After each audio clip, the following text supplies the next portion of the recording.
listening to Peak One Sports.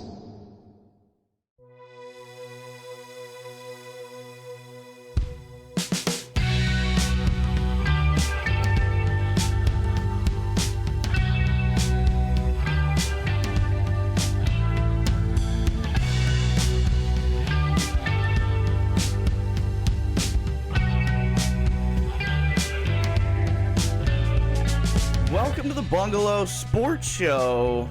I'm Cole James Rambo. That's Joseph Foster. What's going on, peeps? A.K.A. at Chef Joey 209. Go follow on social media. We never plug your social media, dude. Not that you're trying to be some kind of a star. So, yes, social media mogul, dude. You're going to have all the haters coming after you, dude. Yeah, no, just, and actually on TikTok, it's Chef Joey 17. I just started posting on there, so. Okay, yeah, you know. Yeah. Got to get the clips up, dude. Got to get the clips out. We got to get you some dick pics. I got those. I don't know if anybody wants those. They're your own, though. Yeah. I meant, like, from somebody else. Oh, from somebody else? I just ruined the algorithm. You did, yeah. We just talked about being clean, too, and there it goes. It's crazy, the amount of censorship on YouTube right now. It's nuts, dude. There's dude. And then, like, Paris follows, like, a lot of, not on YouTube necessarily, but other social media platforms, like just a lot of makeup people and like girls that like they make their whole living off of just going live, and they're like a little reality show. Like they started out as a girl doing makeup, but then people got invested in their like home lives, so now they just go live all day and just talk and and they make money off of people tuning in, off of ads, off of stars, all these different things. And they're getting deplatformed because they're like talking about shit that being molested, talking about things that are like their stories, and then they're getting their videos taken down and demonetized because they're using these words like rape or molestation or abuse or anything like this that the algorithm just doesn't like. Right.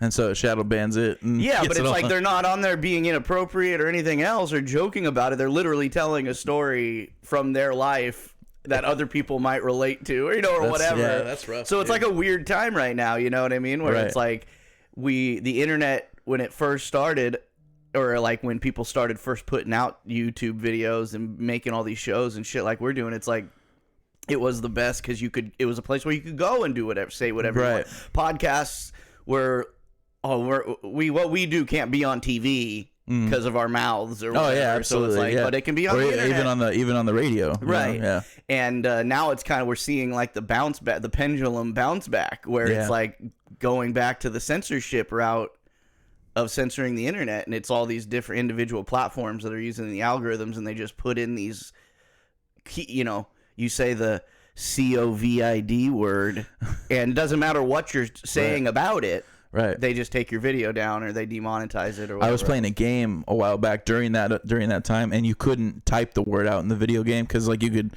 talk globally, right? And like you couldn't type it. It would actually automatically delete your entire message no matter what it was that you were typing out. Right. But if it had that word in it, boom, all gone. And it's just crazy. We'll see how all this goes. It's like, and then all these like other places start opening these new platforms and stuff. And like, oh, come over here. Let's go to Threads, dude. This is where the real. Well, I mean, that's Facebook and Instagram are related, so I don't know how much. That's probably still going to have those censorship problems. I don't know. I don't know if it's true, but I heard that the Threads account is linked to your Instagram, and so if you try to delete it, it actually deletes your Instagram account too. Oh, really? Yeah, that's like it's like a caveat. It's like like in order to keep people on the app, because I'm sure like everyone's just probably going to use Twitter, to be honest.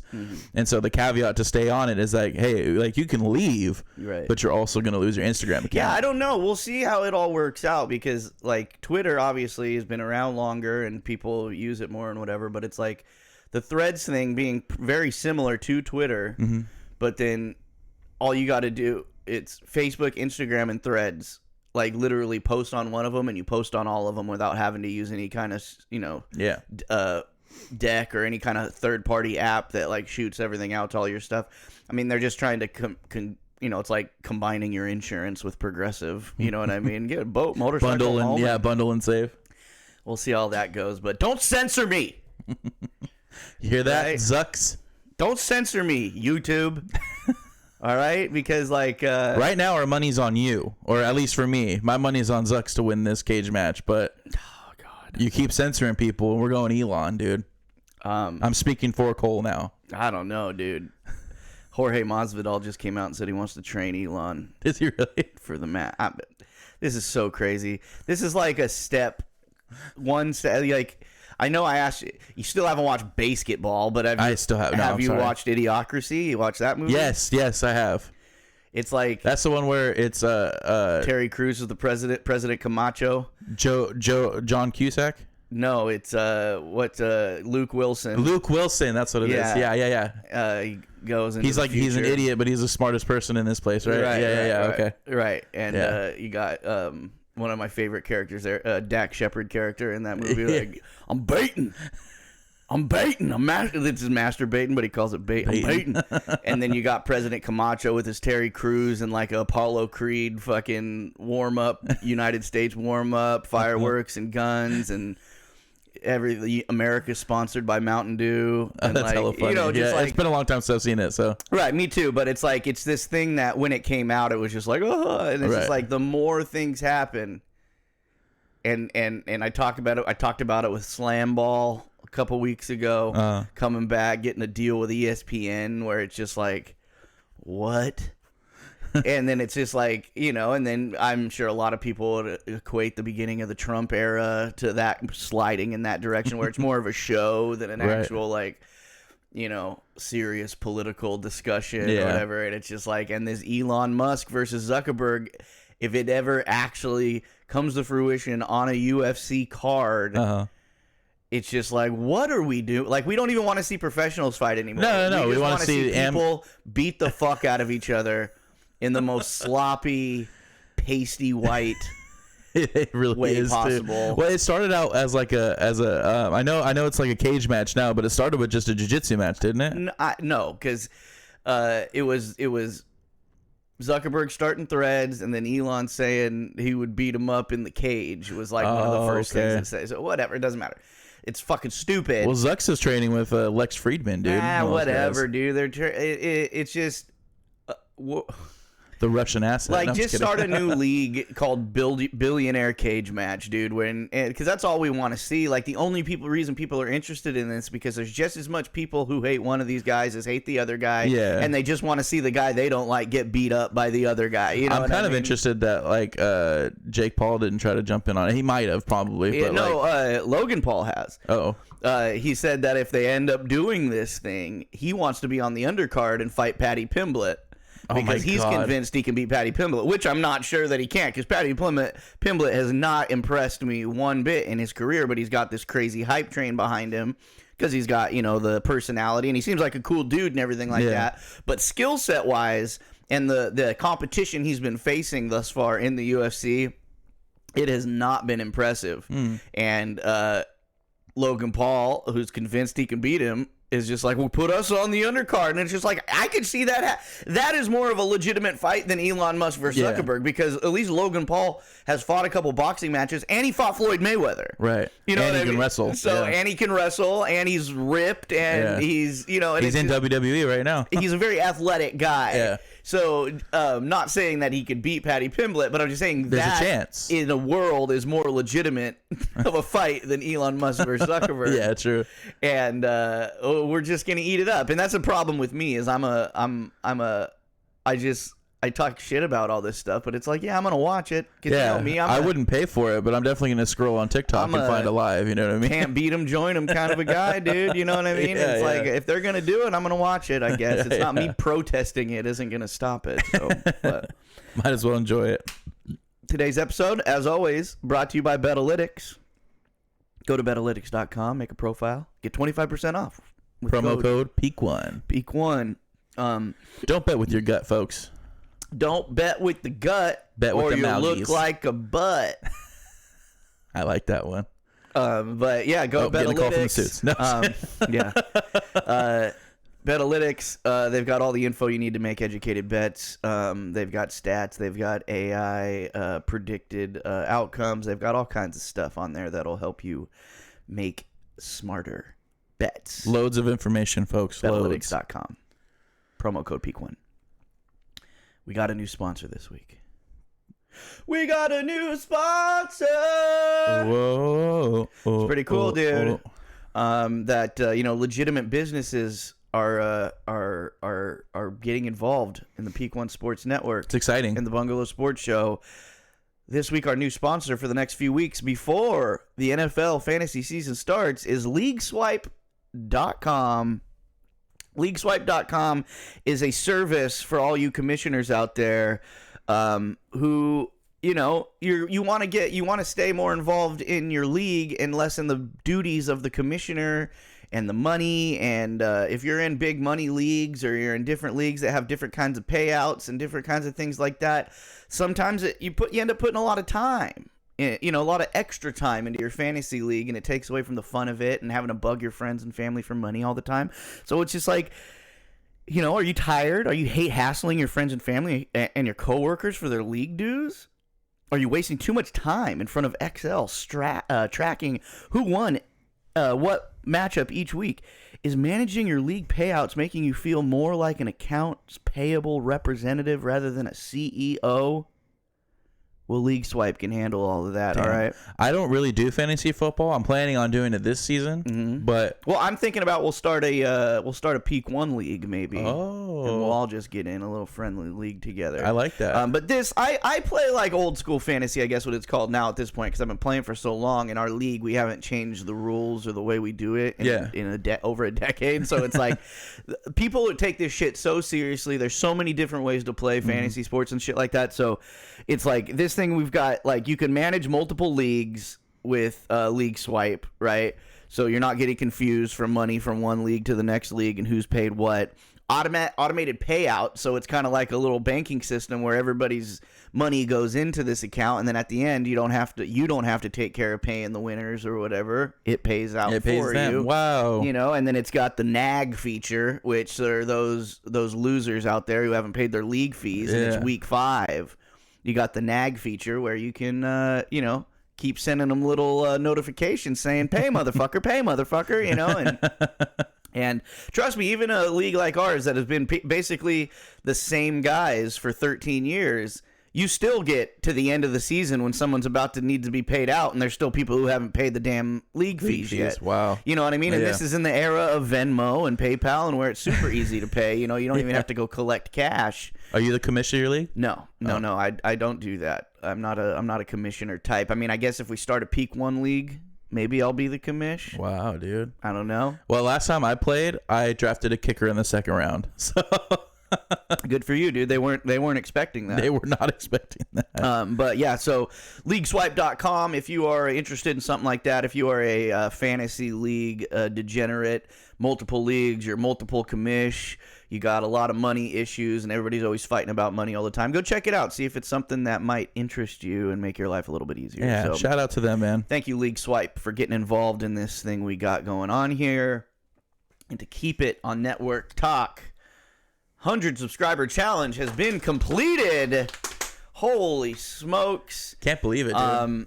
Last week we I looked at the numbers and I'm like, we gotta get this thing this week before the show. Right. So I started making a bunch of posts and shit, and before the end of that day we surpassed it. So you know what I mean? Maybe that says something about us just not posting enough and getting people excited about it. Yeah.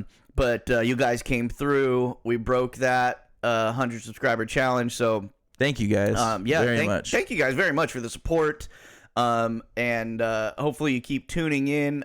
We've got video on Spotify now. Ooh. If you're a Spotify listener and you've just been listening to the audio, or you haven't been tuning in to this show at all because you went and subscribed on YouTube, but you never really go to YouTube, and you just did it to go support us. Like, if you're a Spotify user, we got video and audio on there. How about that? So go check that out. If you're an audio listener and you'd like to see our beautiful faces, you can do that on Spotify now, which is really freaking cool because it used to just be like Rogan and like the people who were like Spotify sponsored podcasts, but they've changed it up, and now we have video on there, so that's always cool. But yeah, 100 subscriber challenge, it's over. I mean, it's never over. We got new numbers we got to hit now, baby. But we got to pay up. The network's got to pay up. We got the leadoff morning show.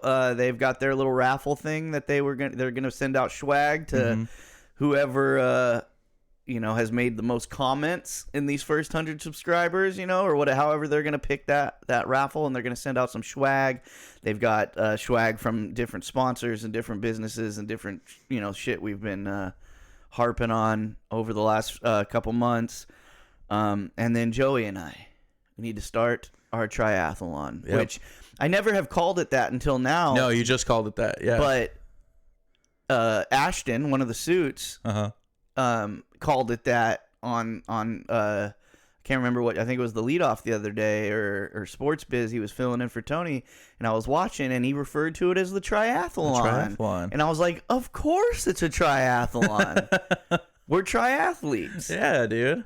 And I'm putting together my equipment setup for the first competition, which will be the Wiffle Ball Home Run Derby. And I've decided that it may take us a little bit, but we're going to do them all as separate videos. So we're going to go out, we're going to do our home run derby, we're going to film it, I'm going to put it all together, I'm going to release it, and then we'll go out and do our shootout. Then we'll go, we'll put these things out over the next couple months. Yeah, the shootout logistics is still tough. We're still deciding on what we're going to do for that. So we'll figure. I'm not too worried about it, but it's just I'm excited. I'm excited to do this. I'm excited to show Cole how wrong he's been, because he's been talking a whole lot of smack every week. Well, it's not smack. It's just like how like there's 9/11 truthers out there. I'm just I'm a triathlon truther. You're a triathlon truther, right? And the truth is, in your scenario, me and my supporters are the conspiracy theorists. Right. You guys are they're trying to prop you up as if you're just gonna smoke me on these things, and it's just not gonna happen. But so we're flat Earth and you're round Earth. Right. Yeah. I'm the truth. Right. Okay, dude. All right. I'm gonna hit a wiffle ball right over your Antarctic wall. That's a flat Earth. You won't be able to see it, dude. That's a flat Earth. All right, joke, you won't be able to see it. Your eyes can only see so far. I'm gonna hit a wiffle ball so high it's gonna hit the dome. that's right. Covering flat Earth. But yeah. So thank you guys so much for that. We'll get on it ASAP. I think we're gonna go out today and do a little test with our new lapel mics and kind of get everything.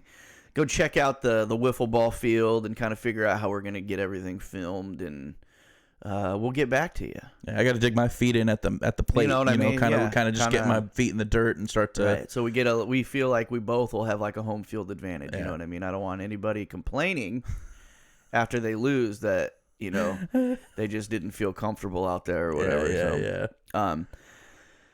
But still, we need you to share this. Share it up, you guys. Right, because we hit 100. Now we need to go hit 1,000. You know what I mean? And once we hit 1,000, then we'll talk. Is that the number that we're going for next? The number I'm going for is 1 million. I'm just hoping to get like 150 right now. Okay, keep your bar low, bro. But I could do another challenge to 1,000. So, but anyway, so yeah, thank you guys so much for supporting it, because it's just one of those things where it's as easy it is to go hit a button, you're still asking people to go out of their way and go do something for you, for something that's true. I'm hoping we're giving you some kind of entertainment value and some kind of sports information that makes your day a little bit better. It's just tough right now because there's no sports on. So we're gonna talk about some sports today. Today we got sports.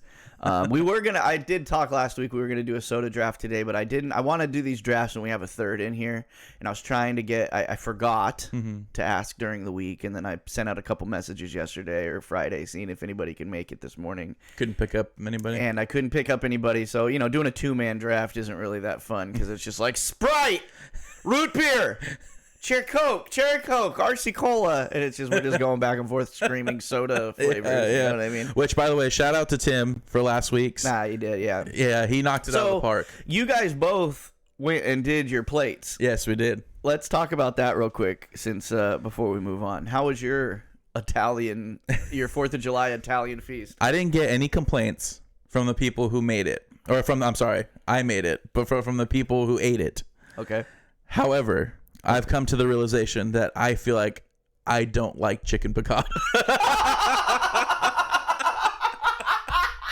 I've made it I've made it 3 or 4 times, you right? Keep giving it a try. Yeah, I'm like, well, dude, I made it and I had no idea what to expect, right? So although I'm aware of chicken piccata, right. I was a waiter at an Italian restaurant, which Olive Garden doesn't have chicken piccata right now. Right. Yeah. And when in my day it did. Okay. What are the ingredients to a chicken piccata? So chicken piccata. What makes it what puts the piccata in chicken piccata? Yeah. So basically, you dredge your chicken in flour, right? You pound it out thin, you kind of get like a cutlet style, right? Sure. Dredge it in flour, salt, pepper, and then you sear it. Okay. And then you deglaze the pan with white wine. I use white wine. Sure. You don't have to, but you deglaze white wine, chicken stock, lemon juice. Okay. And then you throw some capers in there. I like to add garlic, you know, and just let that sit for a little bit, let it kind of combine. You add the chicken back in, and then a couple of pads of butter so that it gets a little silky, and that's it. It's super quick. So what is it about it that... See, I'm not a big capers guy. Me neither. I make it with and without capers. Okay, yeah. So... It's not a deal breaker to have. So it's it just you've decided after you made it your main event on your list that you're just not a huge fan. Dude, so everyone I served it to, because I took it to my grandparents, I took it to my aunt and stuff, and like they all enjoyed it.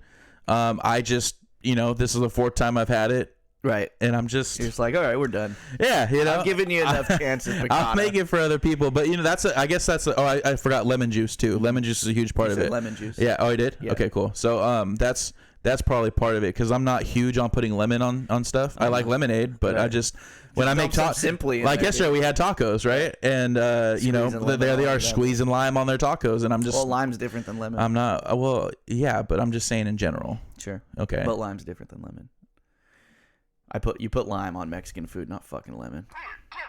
You go to a Mexican place, they give you lemon instead of lime. You burn the place down. There's places that do that, buddy. Sure, and they deserve to be burnt to the ground. Okay. Yeah. What's funny is I was making the chicken piccata, and my mom goes, "We should have done barbecue chicken," and I was like, "Yeah, I know. It's America." Yeah. The brown butter noodles turned out fantastic, but here, you want to know the problem? I DoorDashed from Sprouts, and I didn't go pick it up myself, so they brought me wheat pasta. Sons of bitches. They're like, oh, this guy wants brown pasta. So I made it twice in a row, right? And I'm wondering why the pasta is just soaking up all the butter, because it's brown butter pasta. Right. And I was like, damn, it's like if you let it sit for too long, it's dry. Yeah, I'm like, what the hell is going on? That was it. Whole wheat pasta. Whole wheat pasta sucking up that butter, The dude. garlic bread was fire. Well, I will say that that's garlic bread, right? Yeah, and then Shirley Temps. And then I know Tim made his plate, and we don't need to get a review from him. His plate was bomb. It looked good, for a barbecue plate. I went to my sister's house for 4th of July. Didn't bring any food items. They didn't have any of the items on my He didn't even plate. attempt. Didn't even attempt it. Didn't even attempt. Was it worth it? It's cheeseburgers. No, it wasn't worth it for me to go out of my way to attempt that shit plate that I created. It was cheeseburgers. It's not our fault you chose mac and cheese and macaroni salad. Listen. I was thinking about my list, my plate later that day, and it was like a fucking anagram, dude. I'm like a child, okay? Macaroni and cheese. Or, mac salad, right? Yeah. Mac and cheese. Cheeseburger. Cheesecake. The only thing that would have made it better is if you had chicken tenders in there somewhere, or chicken nuggets. The hell's wrong with me, dude? So there was no reason for me to attempt. I would have eaten it all, but I think you still should have done it. I think this just goes to show the type of dedication you have to the show. You know what I mean? And furthermore, what it proves is how you will fall during these next 3 during the triathlon. Okay, I like to talk. I like to talk, bud. So shout out to Tim. Shout out to Tim for winning that draft. Came in here and just did what he does. Did the damn thing. And I have a confession to make. What you got? I'm sorry. So last week we had to choose a Revolutionary War, right? And you said, "Wow, I'm surprised that both of you guys did the homework." I did not do the homework. What do you mean? I did the homework while Tim was talking. That's fine. Well, see, here's the game. That's why, when I was talking, it was kind of sporadic. Well, these are the type of things that you don't say on the next episode, Joey. I felt guilty. Nobody notices that shit. It's like Alexis because like we're talking here, right? And Chris, my hetero life mate, he likes. I do it all the time when I listen to podcasts. Somebody gets a name wrong, somebody gets a little fact wrong, and you're in your head like, fuck, that's wrong, or they're trying to think of something. You're like, it's this, it's this, it's this. Being a third party in God mode, listening or watching a podcast, of course you're going to have the answer in your head. But we're just talking off the top of our heads here, people. Yeah. We're reading shit. We're just talking stream of consciousness. We're going to get shit wrong. I'm going to be sitting here ranting about the 4th of July, and I'm going to get some wrong because I'm just talking. I'm just talking. You know, it's just whatever's in my head. And it happens to every podcaster out there, right? You know what I mean? You just talk and you get names wrong. You get some facts mixed up. And then Chris likes to call me and nitpick everything that we got wrong. What did he say? I mean? No, it's what did he say? I'm not going to get as specific because it's every episode he tells me like, "Oh, you said this, or you said that, or oh, you got this wrong, you got that wrong," and I'm like, I get it. I do the same thing, but the thing is, we don't backtrack. No. All right, we just keep going.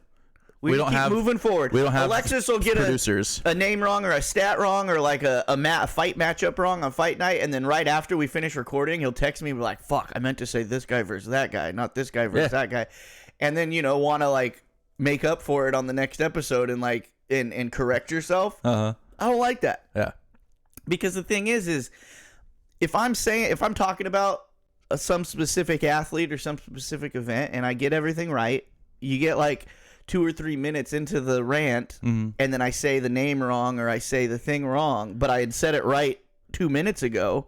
It's just my brain playing tricks on me. It's not that I don't know. I just said it. You know what I really want, though? I want our listeners to believe in us so much that no matter what we say, it's the right thing. No, what I want is for them to go in, instead of like Chris calling and telling me what I got wrong and the listeners just thinking about it, go in the comments and comment what I got wrong. Yeah. Tell me I'm wrong. Tell me I'm stupid. Because that's the thing. Comments are almost just as valuable as likes and subscriptions. All right? Because we need what do you call it? We need interaction on our videos, and that's what boosts us up in the algorithm is getting likes and getting views get you in that algorithm, but the more people that interact with you and comment and all that kind of stuff on it, the more boosted you get. So work that algorithm. And if you are listening to this podcast right now and you think I just got something wrong, you think, later in the show I'll probably get some facts wrong, I'll probably get some names wrong, go tell me. Yeah, you know what I mean? Ashton corrected me the other day. I think I said that their name was German or something, and it's Welsh. It's Welsh. It's Welsh. There you go, racist. Moving on, the final loosey goosey update. Woo! For a few months. Ready? Drum roll. The Loosey Goosey Ice Hockey Club are the champions of the Dirt League. Big round of applause for my teammates.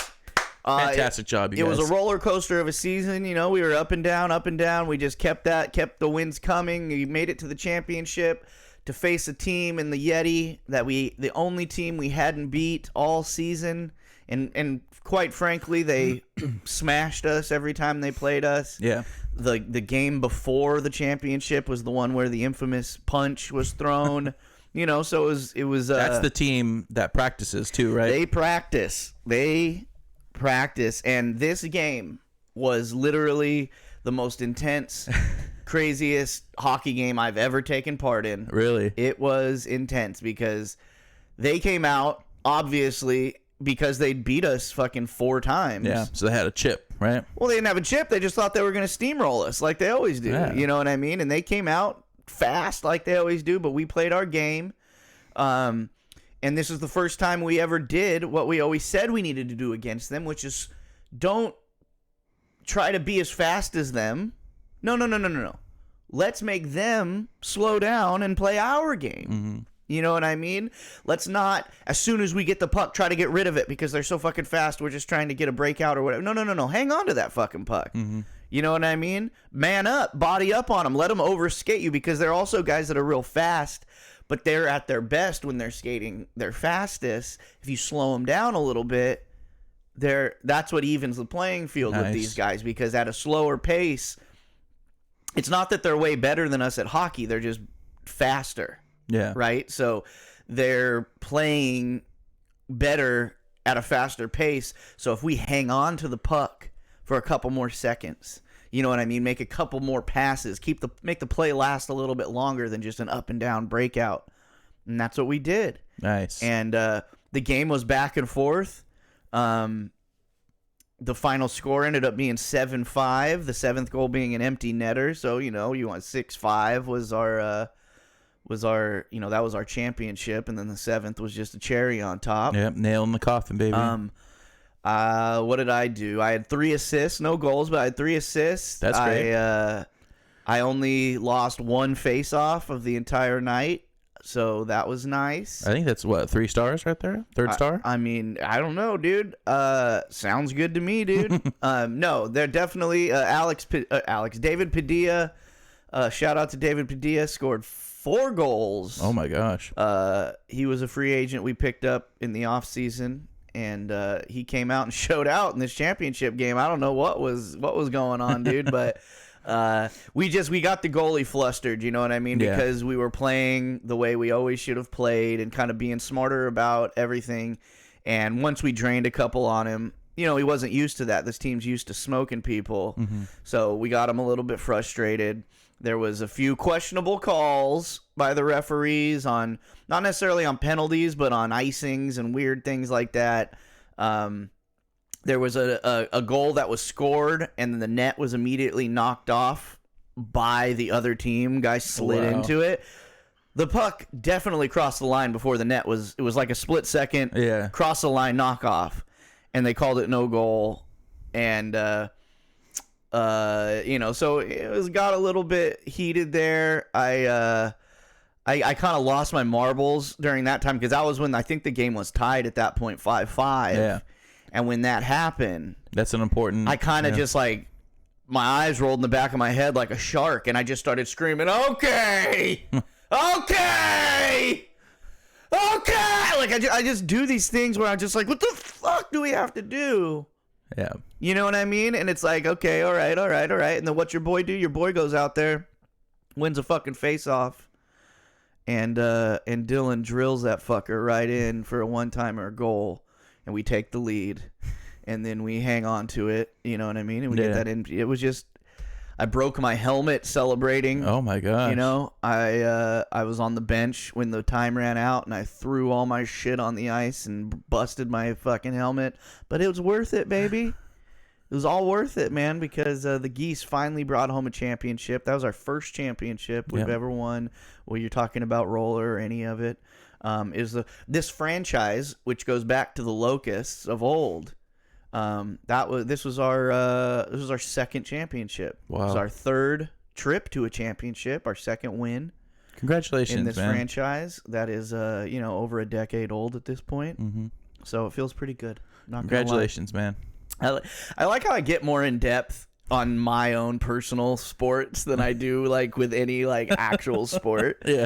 But you know what I mean? The story of that game was just, we just didn't give up on the game. No matter how many bad calls or how many times they tied it back up, we just kept the pressure. We didn't change. We kept playing the same game the whole time, and we just kind of frustrated them, and we won. And that's the thing about hockey, is sometimes even the team that practices, who might be better than you with their sticks, technique-wise, they might be better. Hockey's a game where you can frustrate yourself. You can frustrate the other team, and you can win out of pure frustration. Oh, yeah. Just ask, like, what was it, like the early 2000s New Jersey Devils and their fucking lockdown defense bullshit that made the game boring as fuck.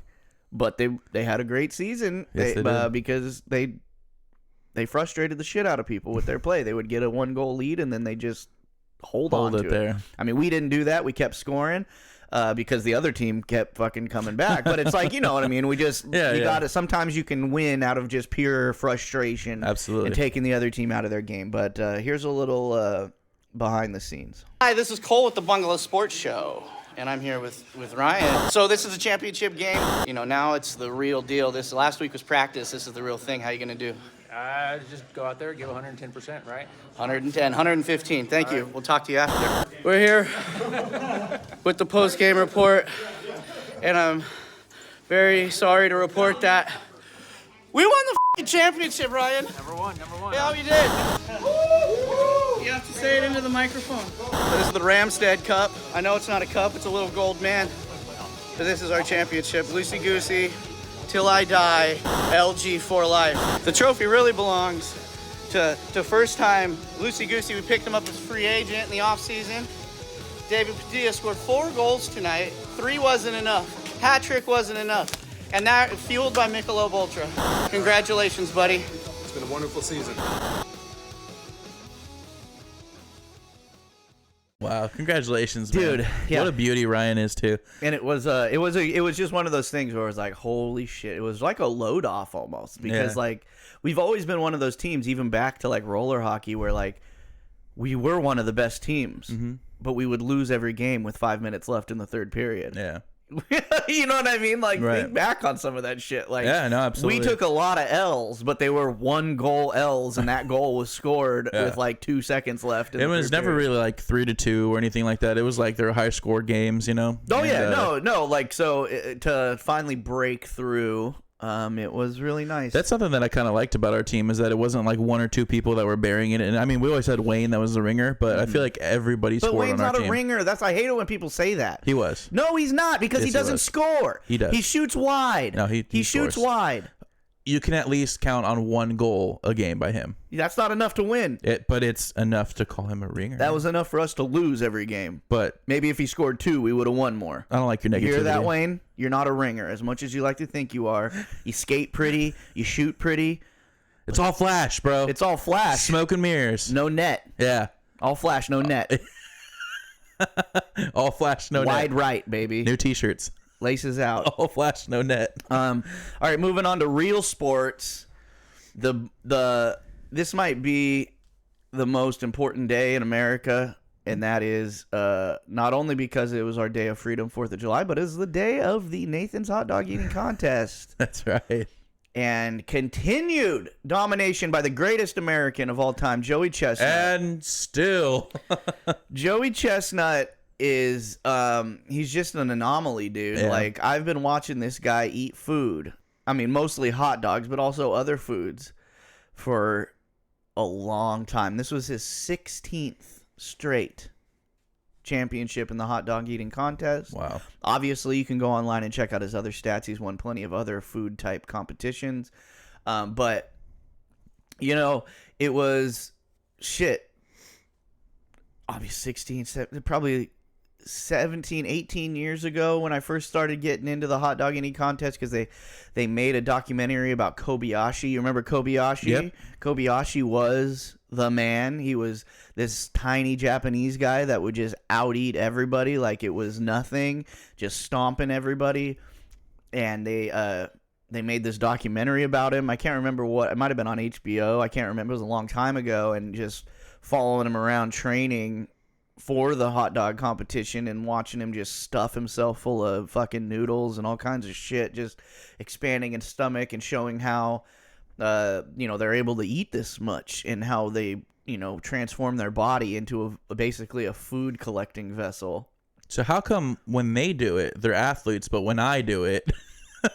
Well, that's the funny part is Yeah. you don't do it because you couldn't eat that many hot dogs. How You many did couldn't. he eat? Well, hold on. Okay, sorry. Let me continue. So, the year they made that documentary about Kobayashi, right?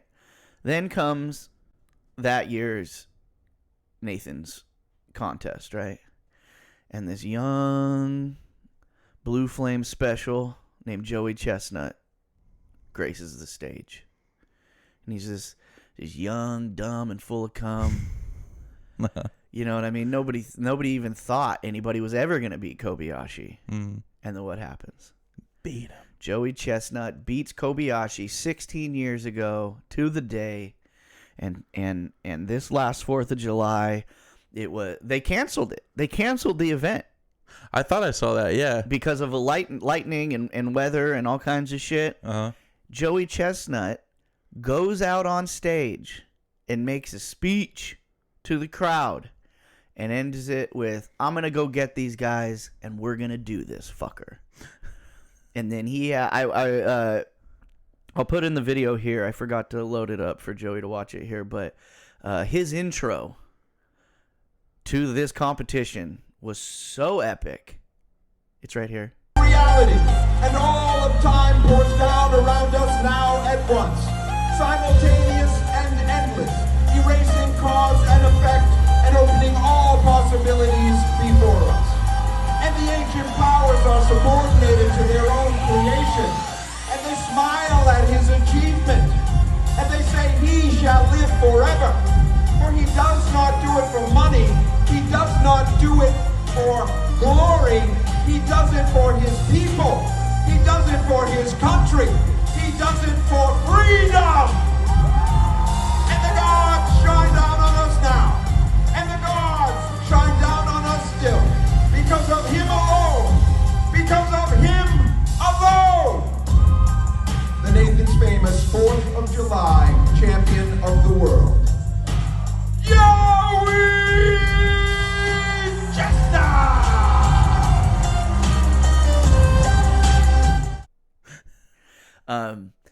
And it, you know, he came out and he had a goal this year. Last year he beat the record, his own record. He ate 76 hot dogs last year, so he was going for 77 this year. Really thought he could do it. Like, you know, he was really feeling it.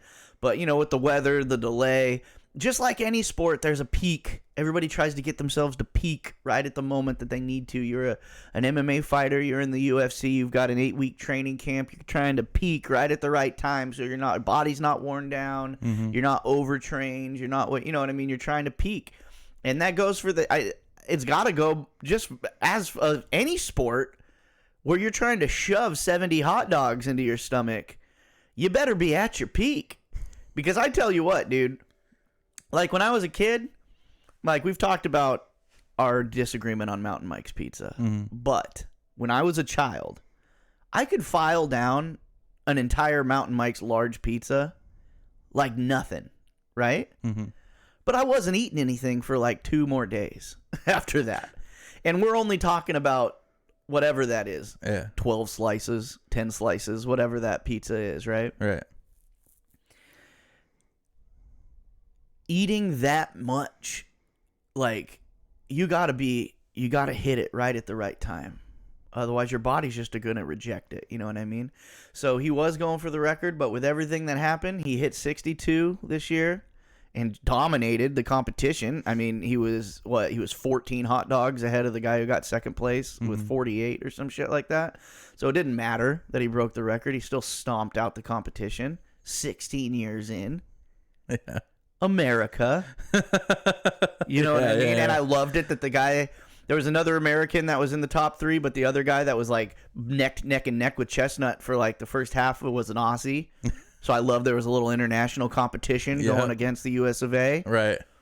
And we just showed our dominance, just like we did in World War II. We showed our dominance there. Yeah. You know? World War I, you know? We showed our dominance. Uh-huh. The Revolutionary War? Showed our dominance. Civil War showed our dominance. Yeah. 16 years worth of Nathan's. The Cold War? That was kind of a tie. Debatable. That was kind of a tie. But anyways, congratulations, Joey Chestnut. Chestnuts. Joey Chestnut. Joey Chestnut. We're a Chestnut podcast here. We support you, dude, so much so, because it's just like one of the, you know, you watch that, people think it's so stupid, but then we'll go watch. If you've never watched one of those, it looks like the most agonizing 10 minutes you could possibly go through. Yeah, I can't imagine. Like, you watch these guys' faces just dunking those buns and shoving those dogs down their gullets and just, like, just, it looks so painful and just disgusting, and we salute it. Mm-hmm. Go America. Nobody eats more hot dogs than Americans. All right, let's get into some mainstream sports. I always have to look over to make sure I've been recording for the last 44 minutes. You know, that'd be hilarious. Yeah, I've done it before. Yeah, definitely done it before where I haven't recorded a whole podcast until like the very end when I start to look over and I'm like, oh, that says 0000. All right, NHL news. We got some player moves. Yep. Let's talk about that. A lot of big, good moves. I'll mention some of them. I might miss some. I went down the list of from today back to when free agency started to kind of write down some names that I liked and moves that I liked. This one's not going to be like super impactful, but Mark Stahl coming straight from Florida, the caveman Mark Stahl is now a Philadelphia Flyer. Yes, he is. So good on Mark Stahl sticking around.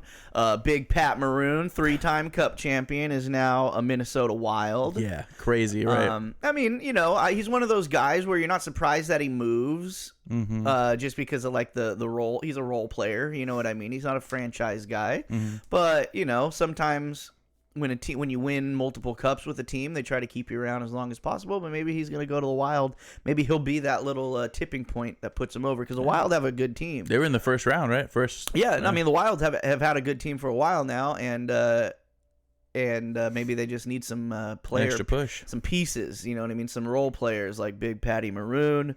Shout out to roller hockey players everywhere. Yes, sir. Kyler Yamamoto is a Seattle Kraken now, which is a good one. I always like seeing Japanese names in hockey. I don't know why. I'm always attracted to them. I always pick them up in my dynasty on NHL. I don't know why. I like the Asian names. Hey, but Kyler Yamamoto, he's a great young player, and I think he started out in Edmonton, right? Yeah. And then I think last year he played for the Red Wings. I want to say.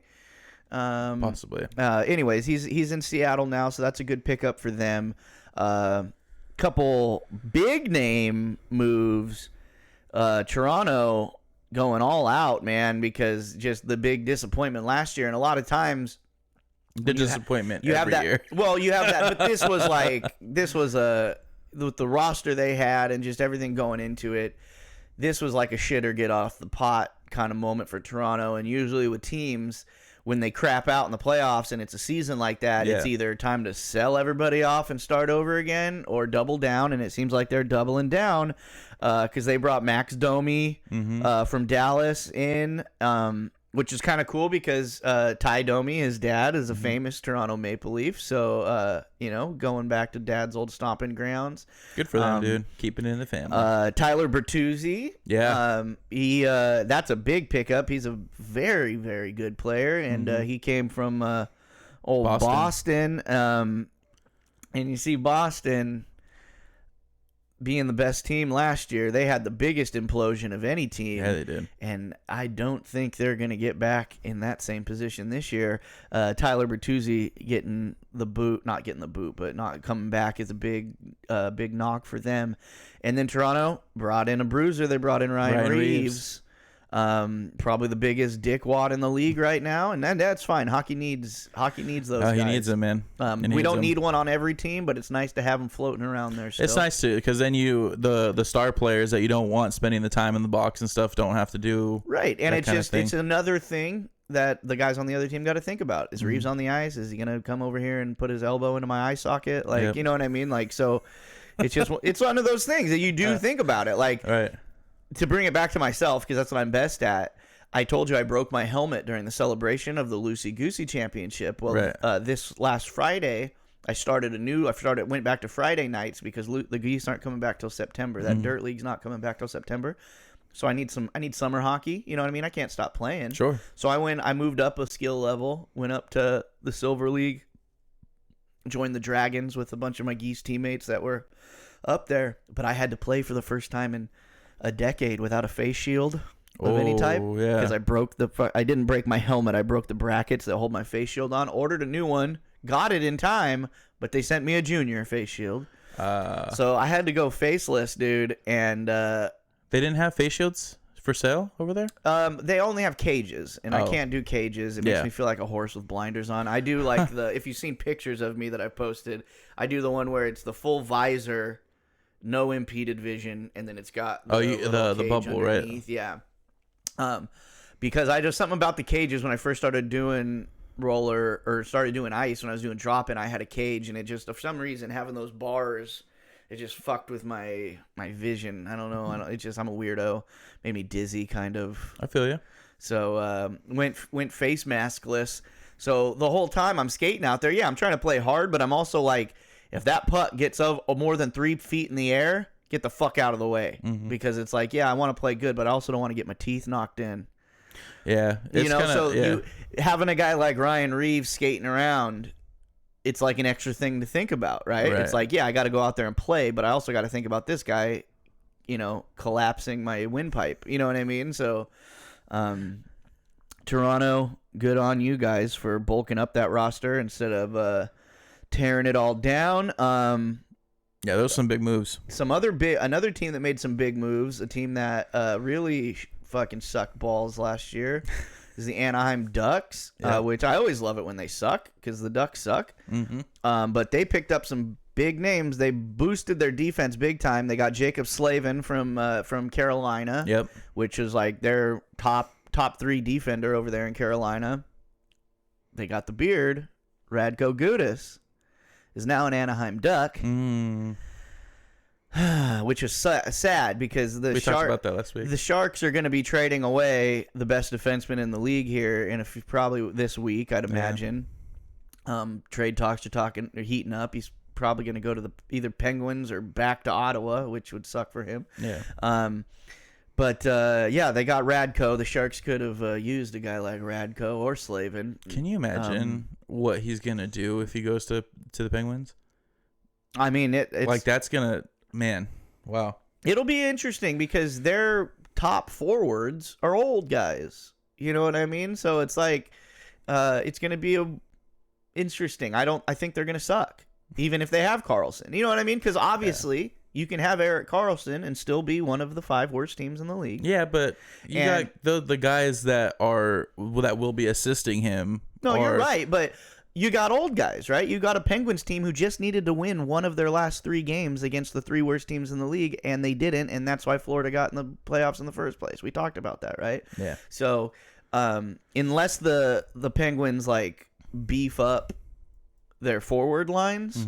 I don't see getting Erik Karlsson making a huge difference, but we're talking about Anaheim, Slavin, Gudas, and they picked up Alex Killorn from Tampa Bay, who's been a staple over there with winning both cups with them. So Anaheim's on the warpath. They're obviously trying to win some fucking games this year. They're not fucking around. Those are some good names, but they're still gonna suck because they're the Ducks. Boston, on the other end of that whole. You have a great season and disappointment happens, and then either you blow it up or you stack it up. I don't know what they're doing. I mean, obviously they got rid of Bertuzzi. I heard something about Pasta retiring too. David Pastrnak? Yeah. No, he's not retiring. He's young. Or maybe it was Bergeron. Yeah, it might have been Bergeron. Yeah, but one of the two. They brought back Milan Lucic. They brought back old Sandwich Nose. They brought back old Sandwich Nose himself. Talking about old people, dude. And so that's obviously not going to help him win a cup. And then they signed James Van Riemsdyk, which has always been one of my favorite players, but he's a vet now, So picking up a couple vets there on the tail ends of their careers. I mean, Van Riemsdyk's probably got some years left in him, but again, role player. Not really gonna change the outlook. That Boston team, they're gonna look very similar, just minus Tyler Bertuzzi, which is a big minus in my opinion. So we'll see how that pans out for Boston. Chicago is trying to bolster that roster around old Bedard, and they picked up Corey Perry as a vet. Trying to. Probably is more of a bodyguard type situation, somebody out there who can lay some hits while Bedard's on the ice. I wouldn't be surprised if they're on a line together. And trying to bring in more veteran presence around him. I mean, Jonathan Taves is a free agent this year. Oh my gosh, yeah. So that's going to be big if they can bring him back, or how that's going to pan out. It's going to really depend on. Well, he's been in Chicago his whole career. Yeah. We talked about Matthews, signing to a different place. Like, do you think he would go somewhere else? Jonathan Taves? Yeah.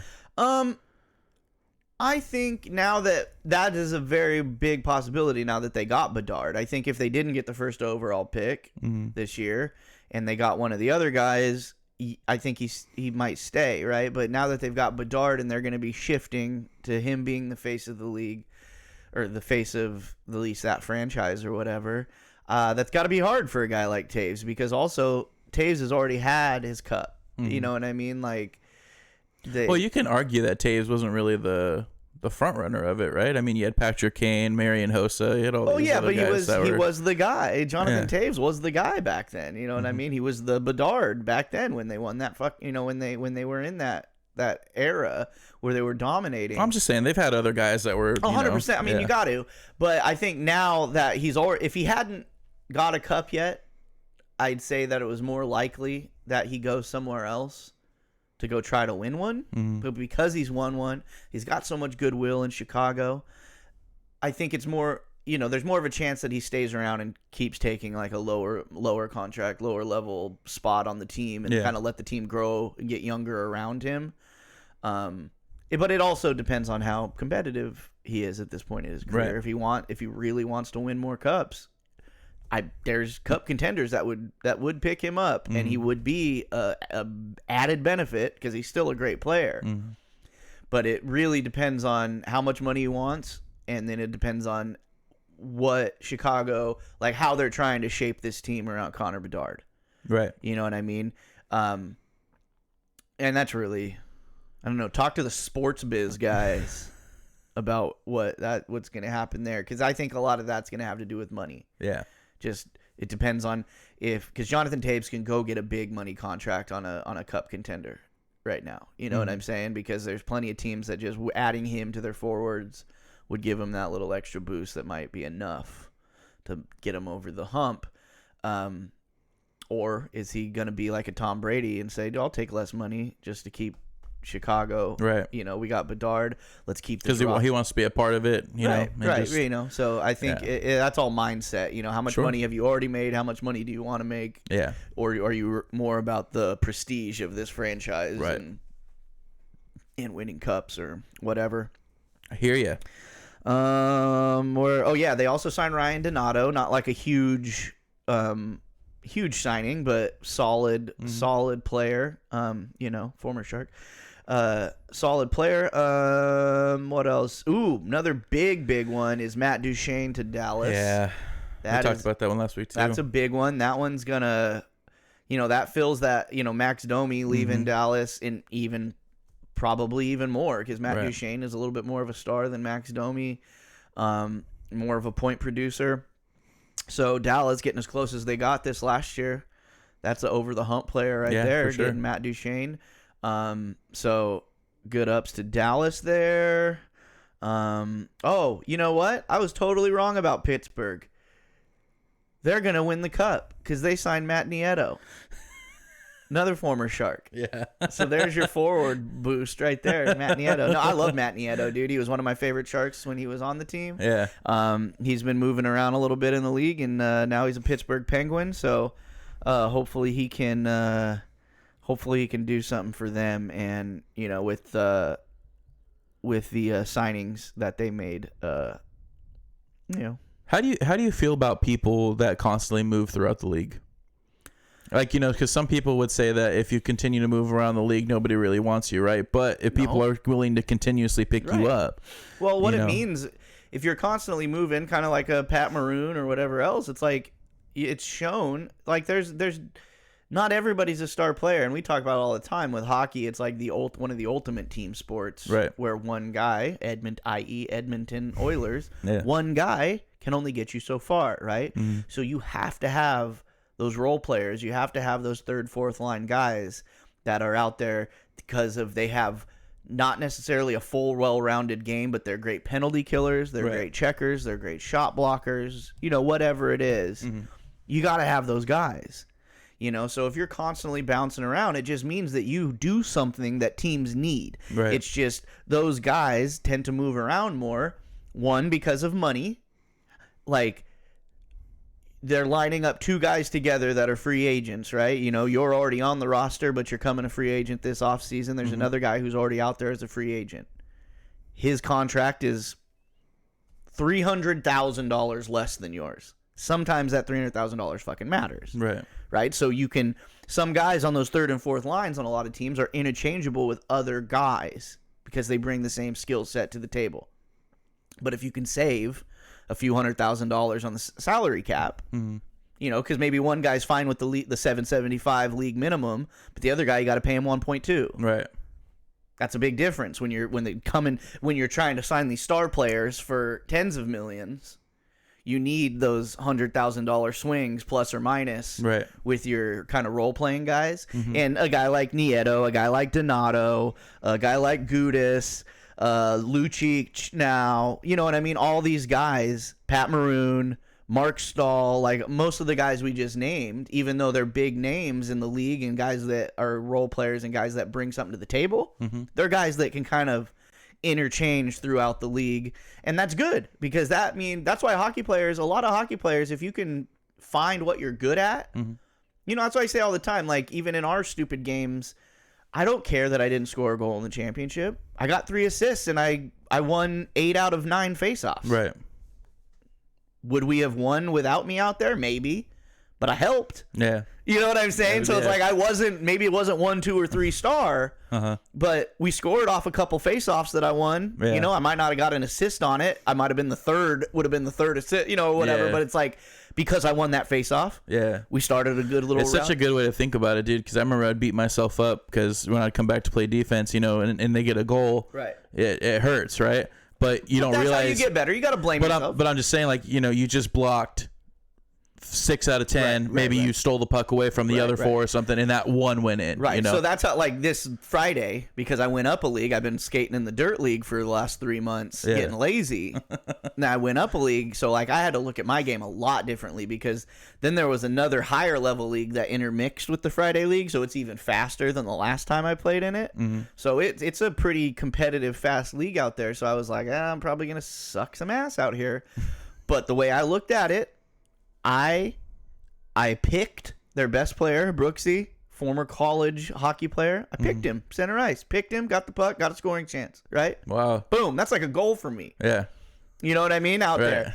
I got 4 decent shots, decent scoring chances in the game. Yeah. Hit him right in the fucking gut every time, but, you know. Right. It was a shot on goal. So for me, by the end of the night, I was happy. We got... The Red Dragons got smoked 7-0 on Friday night. But I was happy as a clam because I wasn't expecting to go out there to light the world on fire in the first place. I was expecting to do way worse than I actually did. Right. So the fact that I got 4 shots on goal and I picked Brooksy, that's a good night. It was a win in your book. Yeah, well, it is. You have to look at it that way because you get Pat Maroon out there. You're not expecting him to go out there and score a fucking hat trick. But you're expecting him to knock somebody's block off and knock him off the puck and get the puck off to one of the stars. You know what I mean? And then a goal happens off of him doing that. Right? But you take out Pat Maroon and you put in Radko Gudis or you put in one of these other guys that is like a guy who has a job to do. He's not going. You don't want him to go out there and try to light the world on fire. You want him to go out there and do what he does best because that'll create opportunities for the other guys to do what they do best. Right? So if you're constantly going out there trying to score, maybe that's not what you're there for. If you do score, great. It's a cherry on top. You know what I mean? But if all you're there, if you're really there is just to be on the blue line and get the puck down deep so that the guys down there can get some scoring chances, then you did your job, right? Yeah. You can't beat yourself over that. One more player that I want to talk about. This is a big one. Blake Wheeler to the New York Rangers. This is a big one because Blake Wheeler is the last Atlanta Thrasher over at in Winnipeg. Yeah, he is the last person. Was he? He was on the team for like a decade, right? Yeah, he was drafted by the Atlanta Thrashers, moved to Winnipeg when the organization moved, and he's the last guy from that roster. You know, he had a lot of Evander Kane, a lot of guys that came from that Atlanta Thrashers team that are still in the league, but he was the last one that was still with the franchise, and now he is a New York Ranger. Over there with Patty Kane, dude. Right, and well, he's a free agent too. Oh shit! So that still hasn't been decided on where Patrick Kane's going to end up. He's knocking on the Blackhawks doorstep right now. He's like, hey, put me in with Bedard. Yeah, bring me back, Yeah. And I always was a bigger Patrick Kane fan than a Jonathan Toews fan, to be honest. I don't know why. Well, because he was the shit, dude. Patrick Kane was the guy for a long time. Right. But so Blake Wheeler, that's a big addition for the New York Rangers. Another one of those teams who just can't get over the freaking hump and he's a big-time skill player. But again, kind of on the back end. I don't know. I mean, hockey players have long careers. A lot of the big names have long careers, so he probably has a while left. I don't know how much he's going to add to that Rangers roster, but we'll find out. And that's hockey free agency. Exciting. Yeah. Exciting stuff, man. One more hockey thing before we go. We just mentioned him a second ago. Vander Kane. Vander Kane photographed and caught, but just seen playing in a rec men's league in Edmonton under the name Fa Afo. Fuck around and find out. Get the fuck out of here. Yeah. F-A, first name, A-F-O, last name, is what he is named in the league under. Oh, my God. The perfect guy. Yeah. Like, what are you doing, man? Yeah. Like, you play for the Edmonton Oilers. Yeah. Go train at the Oilers. Why you got to go in these men's league and just dominate? Like, what the fuck? To be fair, probably the Edmonton freaking dirt league, right, is like the equivalent to our gold league. You know what I mean? Well, I'm sure he's playing in the highest level men's league. Okay, yeah. And I'm sure that a lot of those guys in that league, any adult, like high level adult league in Canada, is going to be a bunch of ex juniors, a bunch of ex pros, a bunch of guys. College players. So I'm sure the skill level is really up there. Yeah. But in a time where there's mini camps going on, there's training you can do with professionals and and you're just like, nah, I'm gonna go play rec. I'm gonna go get shit faced and knock some teeth out in the rec league because I'm a Vander Kane. Yeah. They let me bring my stripper dates to these games. They won't comp them free tickets at the Oilers games. You think he's shaving points off this game? I don't fucking know, dude. But I just thought when I saw that headline, I was like, perfect. Yeah. If you were to ask me what pro hockey player was sneaking into a men's league under the name Fuck Around and Find Out, and I'd be like, Evander Kane? Yeah. He's doing that? Oh, shit, that's awful. Yeah. So good. So good. That picture he took, dude, where like that whole thing came around, where he's like kissing at the Karen at the game. Oh, dude. He's just a lot of people have been talking shit about him. He's a piece of shit. He's a garbage. I love him, though. I'm so happy you love a guy that fucking beats up strippers. I'm so happy that you love that, dude. I'm so happy. I didn't say I love what he did. Yeah. Specifically when it comes to so why you got to paint me in this image, man? What do you love about him? I love the fact that he just, just doing his thing out there, You like? Why you got to turn it into that, man? You're a huge fan of adultery, Joey? What's his number right now? Is he 9 still? I think so. Number 9 didn't do that, okay? Evander Kane did it, right? It's like R. Kelly didn't do that stuff. Okay. Reginald or whatever his name did it. Fuck around and find out, bro. Alrighty, moving on to the sport that never ends. UFC 290 recap. We had UFC 290 last night, which was a big boy. It was a big fight card. I was really psyched about it, and it paid the fuck off. I'm not going to lie. Alexis and I will do a full recap on this week's Fight Night preview, which I want to announce here. That show is becoming a real boy. It's going to be a real podcast. We're going to get a new name. We're going to be a little more structured like this. It's just going to be MMA based, but we need a name. All right. So what I'm going to do over this next week is I'm going to come up with 4 options, 4 name options, and 4 logos, and I'm going to be pumping them out there. I want everybody to put their 2 cents in on which one they like, which one they hate, and we're going to put our minds together. And on July 29th, on our live Bungalow Fight Night, we're going to pick a new name for that podcast, and it's going to be a new era of MMA for Peak One Sports, because it's going to be the MMA flagship show on this network, and no longer just previewing the upcoming card with just a couple of news stories. It's going to be a full-on show where, like this one, we're going to structure it out and cover a lot more current events and things like that. We're still going to preview the upcoming cards and recap the past cards, but we focus a lot just on the UFC specifically, because those are the cards that right now, because most people care about that. But yeah, absolutely. Once we transition into a full bore thing, there'll be a lot more coverage of more international and other fight leagues and just things like that. So cool, man. Look out for that and put your vote in, put your 2 cents in. I'll put out some polls and shit online to see what names people like. But last night I got a few a few notes here on things I wanted to go over on last night's UFC 290 card, and one would be the featured bout on the prelims was free on TV, was Robbie Lawler versus who the fuck did he fight? God, it's on the tip of my tongue. Benicio del Toro.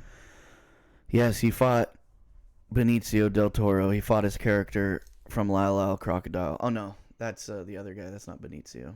Anyways, God, I'm all over the. See, that's another thing. Chris is gonna be like, it's not Benicio del Toro. The guy from Sicario. It's the fucking guy from No Country for Old Men. But Robbie Lawler, 290, right? yeah, he. Oh my God, this is like getting old sucks, dude. Because it's like these names is Nico Price. Nico Price. Oh, I said it before you. I didn't need you. I didn't need your Google, dude. Nico Price. Robbie Lawler got inducted to the UFC Hall of Fame on Friday night, and then he went out and fought his last fight on Saturday night, knowing it was going to be his last fight. Basically came out. A lot of MMA fighters, they mull retirement. They say they're going to retire, and then they end up coming back, signing with Robbie Lawler just straight up said, like, I love fighting still. I would fight forever. He's like, but the training camps, my body just doesn't too much react the same. It's just not, I can't do it any longer. You know what I mean? So this is my last fight. And he came out and he knocked out Nico Price, who was a dog. He was a pup. He's a straight puppy. Yep. Knocked him out in 38 seconds. Just an intense flurry of hooks and uppercuts and a clinch, and just dropped him straight out cold. What a way to go out for a guy who, you know, he's on those old early 2000s, maybe even 99 like clips of like UFC clips when he had hair. Like Robbie Lawler's been around almost since the beginning. Yeah. Of the popularization of MMA and the UFC, and he's gone to Strikeforce. He's gone to some different, you know, he started in the UFC, went out and went to other organizations, came back to the UFC, became a welterweight champion, was just a dominant champion for a little bit. And then even after he lost his title, he's still just, you know, racking up wins and crazy fights, and just all around nice guy too. Yeah. You know, he looks real mean. Ruthless Robbie Lawler, dude. He looks mean as shit. You know, and he's one of those guys, you see him in a dark alley, you'd piss your pants. Yeah. But it just seems like the nicest. Well, he's one of those guys where if you're going to the UFC, if you got that name, if they were to say, hey, you want to fight Robbie? Like, oh, dude. Because even if you skill set wise, you think you're better than him, he's just one of those, he's just such a puppy, dude, that he never stops, and he's just got that bink power where it's like it doesn't even have to look like it hits you that hard and you're asleep, you know. And always been that guy. He's fought a who's who of the welterweight division. Just a storied career, dude. That just like if the whole card wasn't so fantastic, he would have got, you know, I didn't have another shout out. He would have been my shout out this week if nobody was talking about it, but I don't need to because everybody's talking about it because it's ruthless fucking Robbie Lawler. Happy retirement. Most champions, most guys veterans go out on their back. Yeah, they do. Not Robbie. Not dude. Robbie, dude. And thank God Nico Price. Nico Price, like I said, he's a fucking well-rounded fighter. Goes out there, he gets knockouts. You know what I mean? Going into this fight, I was like, shit. Like it's a good fight for it to be an entertaining one for Robbie's last fight. But this is one that he might get knocked out in because they're gonna go out there and just swing on each other. Right. And in those rock'em sock'em robots type fights, anything goes. One lands on either side, and it's just a crapshoot. But Robbie was just on it. Like he knew from the beginning. He was just like, this is like he even said it in the post fight interview. He was like, you know, sometimes you come out here and your body was feeling the best it's ever felt yesterday, and then you come out here and you just a step behind, sluggish. He's like, I have not felt myself for the last month. Wow. And then I showed up here today. And he felt I was in it. He's like, I knew I was going to come out here and do something. Wow. And he did it. He was just one step ahead, one millisecond ahead, and landed. How awesome. And it was just, it was perfect. And he's one of those super stoic guys. You never get a crazy promo out of him or any emotional thing. But, you know, he was just a fighting They man's played fighter, a dude. impromptu career highlight video during his post-fight interview because just even Paris was just like, holy shit, they don't do that for they didn't do that for Amanda Nunes when she retired double champ, you know, or whatever. But it's like they did it for Robbie Lawler because he it's just a different transcendent career. Yeah. You know what I mean? He didn't retire with belts. He didn't have a records of holding belts. He did it was just this thing that Catalog, was crazy. right? Yeah. A crazy longevity and success. Wow. Right? You can say the things of all these pioneers, but Chuck Liddell ends up getting his arm broken and his ass beat by Rich Franklin to end his career. You know, like I said. And Rich Franklin gets his nose broken and go out on their back usually. And nothing against them. That's just how fighting is. You get surpassed eventually. And then when you got this name, you don't get to fight tuna cans. Like even in your retirement fight, you got to fight Nico Price. But he came out and he did it. Congratulations. Retiring on top. Going out. Rocky style, dude. Rocket Man. Let's see. Getting into the main card, the biggest hype train in MMA right now is Bo Nickel. Penn State, great wrestler, like 3-time national champion. Just like he was a minus 1350 favorite. Short notice opponent. I'm looking at the odds right now. He was minus 2100. Oh, really? Yeah. Oh, dang. So yeah, I mean, it was just a crazy thing. So it was one of those fights where it was kind of an unknown guy he was fighting coming off. They picked this guy up last week to come fight him because Trayshawn Gore backed out of the fight with an injury. Yeah, somebody in the comments on one of the MMA show or one of the MMA ones that I saw, he was like, he's fighting a gardener. Yeah. Well, so that's the thing is like last week Val Woodburn was mowing his lawn and he got a phone call. So you want to fight Bo Nickel? You know what I mean? Yeah, you gotta jump at that chance because and then you look at Val Woodburn. When he gets his intro and he's built, he's fucking looks like he could knock somebody out. So then you get that feeling of like, oh shit, he's a nobody, but you know, Bo Nickel's a looks wrestler. like he can do something, yeah. And if he shoots in and this guy catches him with a knee or an uppercut or something, it could change the outcome of this fight. And you know what Bo Nickel said? He said, I don't think so. And you know, it was like he was whatever you said, +1 or minus 2100 to win the fight. Yeah. But he was like minus 1000 to win by submission because like that's what he takes guys down, grinds them out, submits them. He knocked this fucking guy out in 30 seconds. Knocked him out on the feet. Yeah. And it was, I mean... Yeah, I watched those flurry, that combo he was throwing. I mean, he was kind of dancing in and out. And the way he kind of jumped in, hit a jump back out. He looked really good. I don't know how that style will fare against, like, the top 10, top 15. No, but the precision of the strikes, especially with all that movement going on. The way he was able to handle himself in the 30 seconds he was in there last night, even against a nobody, was like, oh, okay, so you can stand up. Yeah. You know, because that's the thing about MMA fighters. It doesn't matter where you're ranked or what you're doing. Every fight standing up. Every fighter trains stand up. You have to. Bo Nickel showing that even against a lower level guy, he hasn't really got to show that yet. His power, everything else. Because that's the thing. You can be a shitty fighter, a low level guy, and still be hard to knock out. Yeah. You know what I mean? Yeah, so it's like, it's still a feat to knock somebody unconscious. You know what I mean? And on the first fight on the pay-per-view for Bo Nickel, it's time to feed him the top 10.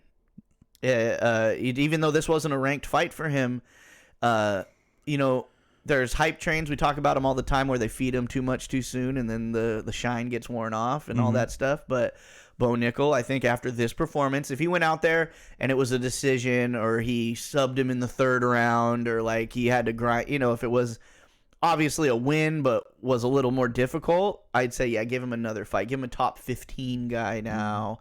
Get maybe in a top 10 and then get him in the title picture. But the way he dispatched of Val Woodburn, just give him top 10 next. Yeah. And let the cards fall. Right, because obviously when it comes to wrestling and grappling, he can hang with anybody, top 5 probably. But then showing that little flash of stand-up and that he's competent in the stand-up like that, I think he's ready for the big leagues. Next fight on the card was Dan Hooker versus Jalen Turner. I like Dan Hooker. I love Dan Hooker. I love Jalen Turner. This was a fight of one of those where, like, shit, I don't really want to see either guy lose because I want to see both these guys raise the ranks. Right. But this was a freaking this was a puppy fight to end all puppy fights, dude. Like, first round was all I mean, it was a bloodbath, dude. Like, first round, Jalen Turner cuts Dan Hooker open. Dan Hooker bleached his hair just so he could have pink hair at the end of the fight because he knew it was going to be a bloody mess. He thought Jalen was getting the better of him a little bit, but then Dan Hooker just stayed in there, stayed with his game plan, and just they beat the fuck out of each other. It was a great fight. It was so entertaining to watch. It was one of those that was just like how Dan Hooker took a kick to the face that would have melted me like a fucking ice cream, dude. And it was just, he just outworked him and won a split decision, and it was very well earned. It wasn't one of those where you're like, fuck, they robbed Jalen Turner or whatever. It was like, no. Dan Hooker pulled out those 2 rounds and won that fight. Good for him. And good for him. That was a great fight. Puppies, baby, puppies. Oh, he wasn't in favor for that fight. He was the dog. No. He was not, because he was the dog. He's back on a win streak, 2-fight win streak, and moving his way back up to the top. Now in the middleweight division, this was a big fight. This was a title eliminator. This was Robert Whittaker trying to get his 3rd fight with Izzy, and TDP. Dracus du Plessis, the South African phenom that has just burst onto the scene, came in with some hype and has kept the hype train running in the UFC. And this was one where I was unsure, because Dracus du Plessis, even though he's a great fighter, like in his fights, like he's, I don't know if sloppy is the right word, but a little erratic. He gets a little overexcited and like gets himself into trouble sometimes when he should kind of back off and slow down a little bit when he's got people hurt and things like that. And he came out in this fight and fought the best fight he could. He still used his his big thing is just overwhelming people, right? But then a lot of times when you're in there against high level competition, if you're going forward too much, then you start to get countered. You know, they start to use your aggression like Robert Whittaker. Robert Whittaker, whose boxing is just outstanding. If I saw Robert Whittaker winning, I was going to think it was like a counter punch knockout. You know what I mean? Or a counter punch to a TKO, ground and pound. You know, getting caught with like a check hook while Dracus is just coming in guns blazing, and he went out there and he took his time. He took a few big shots, but he smashed Robert Whittaker, dude. He looked good after the fight. Like he didn't look too too mangled or anything. No, he TKO'd him. He fucking just dominated him. He dominated Robert Whittaker, earned his title shot, and then a fucking race war started right after. I was gonna say, what'd you think of the? So the story, thing? the reason the UFC, I mean, obviously everybody wants Robert Whittaker, all around nice guy. I always will watch him fight for a title. He deserves it. Hall of Famer, you know, as soon as he retires. But the world wanted Dracus du Plessis to win this because of the beef between him and Izzy Adesanya. Right now is an interesting one. The world loves race wars, right? Yeah. And right now, this is an interesting one because Israel Adesanya, arguably the GOAT middleweight, current champion. He's from New Zealand, right? Nigerian heritage, right? And there was this big thing. When he was champ, Kamaru Usman was champ, Francis Ngannou was champ. It was this big African champion promo stuff, like all this stuff, which is great. Dracus du Plessis is a born in Africa African. Yes, he's white. South African. Of Dutch heritage, right? Apartheid, all that shit. Horrible history, right? But again, the same way we talked about the Revolutionary War, the same way we talked about America last week and how we're all here, we're all Americans now because our ancestors came over and took out some Native Americans and drew some lines, right? What does that have to do with me and you, Joey? Nothing. We're still Americans, right? Yep. And why do we have to be ashamed of how our country was created, right? Dracus du Plessis, just because in the 1800s his ancestors enslaved a bunch of natives and they took over this part of this African continent and they did all this stuff. He's a baby at one point who was just born on a spot. So why does that make him not an African? Not be able to rep his country, his continent? So Dracus, wanting to start some stir with Izzy to get a title shot, he goes on that angle of like, no, I am going to be the real African middleweight champion. Right? Yeah. You're over here talking about Nigeria. What about your New Zealand people that support you? Like, that was his whole thing. It's like, you're from New Zealand. Yes, your heritage is African. Your heritage is from this place. But We all do 23andMe, and our heritage is from somewhere else, right? My wife is the only pure Persian in the fucking world. You know what I mean? That's 99% Iranian or whatever. It's very rare in this world that you find people whose heritage is that pure, right? And so then there's always an argument of what's your heritage versus where you were born, right? And I hate that because it's what we all talk about. It's like that to me is the ultimate racism, to say that you're not that just because your parents, or not parents, not even his parents, his great grandparents. You know, we're talking about the 1800s. We're talking about the early 1900s, where the Dutch, you know, basically fucking enslaved South Africa and took it over. He had no part in that. Right. He was just born in a spot 100 years later. So he doesn't get to be African because of that. Right. And then Izzy comes in the cage and starts calling him the N-word. It was crazy. He said the N-word probably 12 times. Hard R? Well, no. But Soft like A. basically just using it as a thing to say it. Like, no, that's not what he's saying, is he? Right. He's not saying he's black. Yeah. He's saying that he's fucking African, and he is. Yeah. Like, yeah, okay, he has Dutch heritage. But he's... I don't get that. That seems more racist to me than the other way. Like, For sure.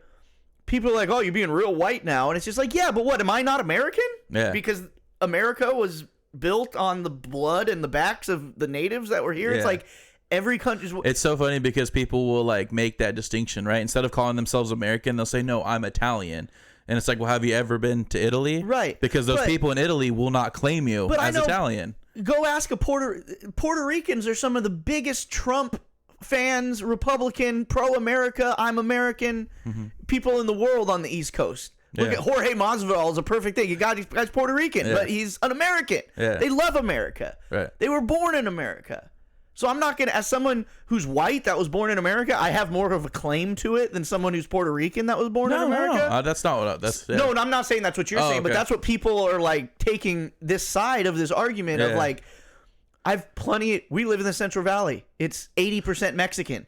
So the parents of the people that migrated here Yeah. had children.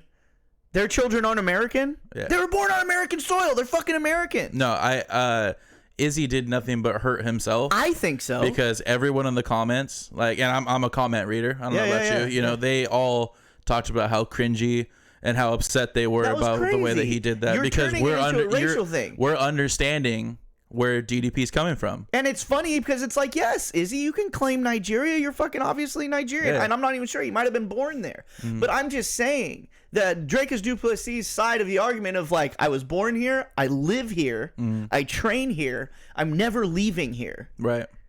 That's his side of the argument. Right. If you want to talk about African champions, and he's like, yeah. I'm the African champion. Yeah. No other champion on the African champions list in the UFC live there. Yeah.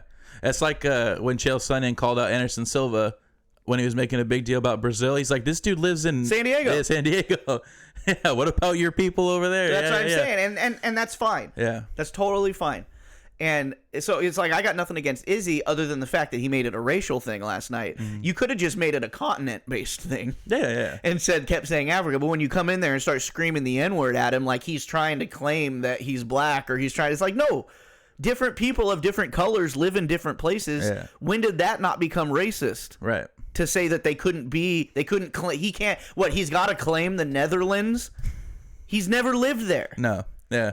You know what I'm saying? Yeah. I can guarantee you his heritage doesn't even or the culture that he has there isn't even whatever it is. Yeah. I'm sorry that wars happened and some countries take over other countries and bad shit happens over time. But those of us who were just born on a piece of land, just because of our skin color or where our ancestors came from, means we can't claim the place that we were born in. Yeah. I hate that talk. Yeah. It's fucking stupid, and that's racist to me. Yeah. But Paris disagrees with me because she's a Persian. Right. And she likes to differentiate the Assyrians from Iran and the Afghans from Iran. Even if they were born there, they're not Persian. You know what I mean? Yeah. And that's a thought process, too. I'm not taking any away from, like, being that pure, but it's like, she also was born in Orange County. You know what I'm saying? Yeah. I get you. So it's like, I get it. I get where people are coming from that everybody's going to have a different feeling about it because of their own heritage Yeah. and how they feel. I have no feeling about my heritage because I've got 13 different things on my 23andMe, and I was born in Manteca, California. Right. Like, I'm a Californian. I'm Right. an American. That's it. Yeah.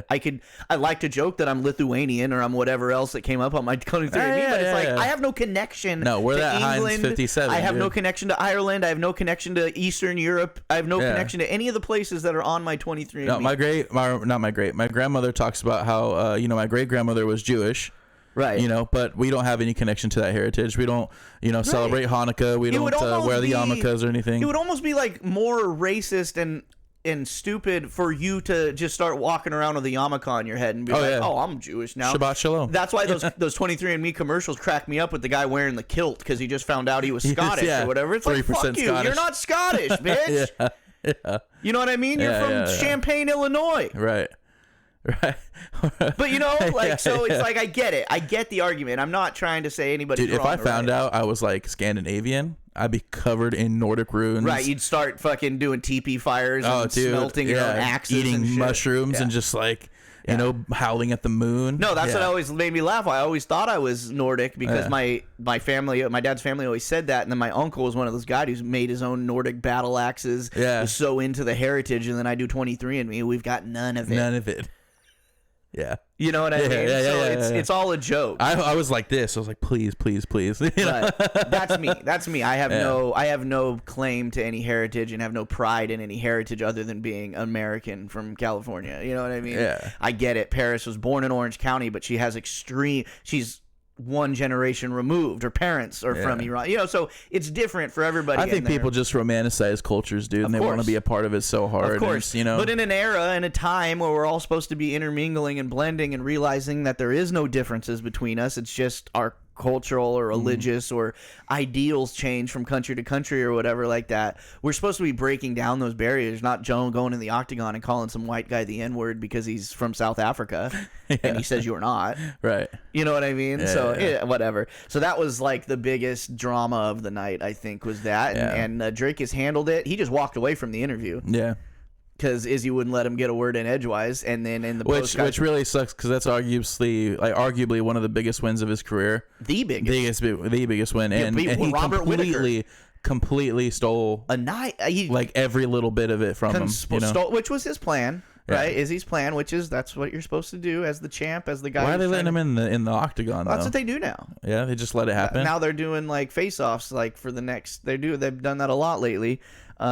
Which is whatever. At the press conference, Drake has handled it well. He was just like, you know what? He did not handle himself like a champion. What did he say? He said, I think he said too. He said, we may both be African, but I'll never call you brother or something like that. Yeah, he's like, you are not my brother. Yeah. He's like, you may have African heritage, but you're not my brother. You know what I mean? And whatever. So that was pretty intense. Shout out to DDP. Yeah. There you go. And you might not say it. I'll say it. Fuck I can't wait for that fight. You know what? I'm not going to go that far, Joey. I will. Okay, fuck Izzy. Let's go. South Africa. South Africa. New Zealand. That's the two coolest accents to copy. Co-main event. We're running out of time, so let's blast through this. Alexandre Pantoja split decisions. Brandon Moreno. I really like Brandon Moreno, so that was a little bit of a heartbreaker for me. But Pantoja just took some damage and just kept coming, and just outworked him a little bit. And Brandon Moreno definitely had the speed advantage. He was landing jabs left and right, really busted up Pantoja's face. Decision, huh? But Pantoja definitely busted up Brandon Moreno's face, and it was a hard fight. But Pantoja earned that. We're definitely going to get a rematch there, even though that was technically the third time they fought. The first time they fought was technically an exhibition because it was in the Ultimate Fighter, so it wasn't a sanctioned fight. They got fight of the night, so it must have been a good fight. And Pantoja won that fight. They fought in the UFC, and he won. And then they fought right now, and he won. So he's 3-0 against Brandon Moreno. Wow. Technically 2-0 in sanctioned fights, so hopefully they're usually good about, even though he's up 2 already and technically there's no need for a rubber match. They'll probably do it. They'll do it again just because it was such a great fight. Brandon was saying they did the same thing with Brandon Moreno's last rival, which was Davison Figueiredo. They fought 4 times. I mean, that